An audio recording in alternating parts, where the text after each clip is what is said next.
common people, this is Common Car Reviews and I am your lovely host, Pepse. Welcome to the October's first review, the real review of a full-blown movie. As I said, I'm going back to the Lovecraftian horror, so this first week we are going to take a look at The Breach, Canadian 2022 horror film directed by Rodrigo Gudiño and written by Nick Cutter and Ian Viera. One of the executive producers of this film is a guitarist and a horror fan from the band called Guns N' Roses, the one and only Slash, who also made some music for this film. Story is as follows. A man named John Hopkins in a little town of Lone Grove is spending his last days as a chief of police there, before he's moving somewhere else. A group of teenagers see a lone boat washing ashore and witness a horrific scene stored inside of it. So the last seemingly peaceful days now take a turn as a case grows weirder by the minute. First thing you notice is that this film doesn't look like a movie.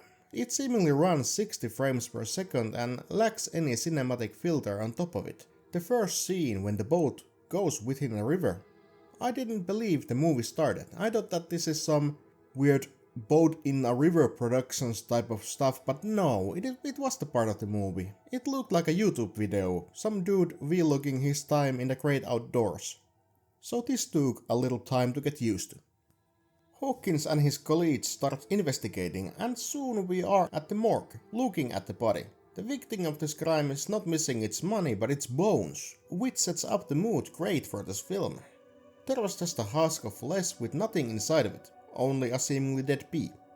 Soon he gets together with his ex-girlfriend Meg and with her ex-boyfriend Jacob and go and investigate a creepy house where a man named Cole Parson, Dr. Cole Parson, a physics genius, they say, used to live.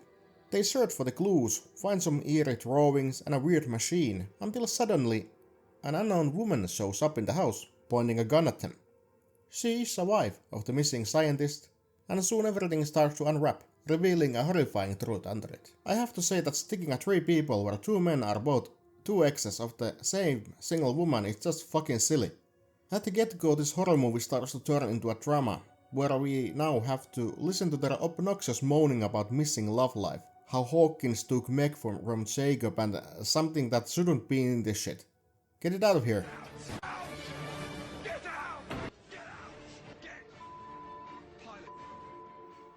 Soon we see Dr. Cole walk into the house and he reveals that he has made some weird machine that looks like a giant keyhole and well, it's not explained. Here lies the next problem of this film. Nothing is explained, absolutely nothing, and I don't mean in the Lovecraftian unexplainable horror style of keeping secrets, but a huge plot points that should have been clarified.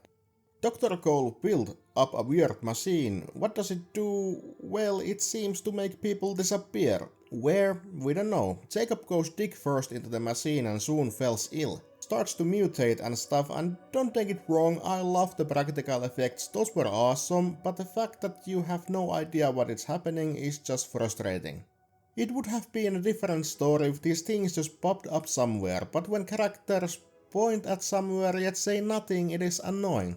But now I have to do some spoilers. If you are adamant on watching this by yourself, you better hurry up and come back because I'll wait you right here.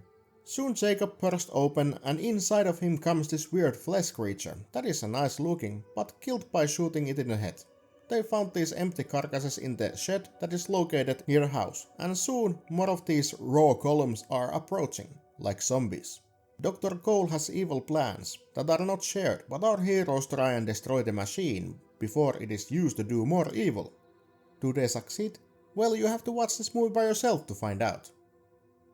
Did this movie have Lovecraftian vibes? Well, yes, it had many, but I think that this was kinda lowballing it all. No wending there where it should have. Movie turning from a crime investigation to a triangle drama to a weird horror splatter without any explanation leaves a lot to be desired. An evil genius who has built something but refuses to actually explain what he has built. Just spouting ominous things. It just doesn't work. But I guess I have to hit one miss before the good stuff.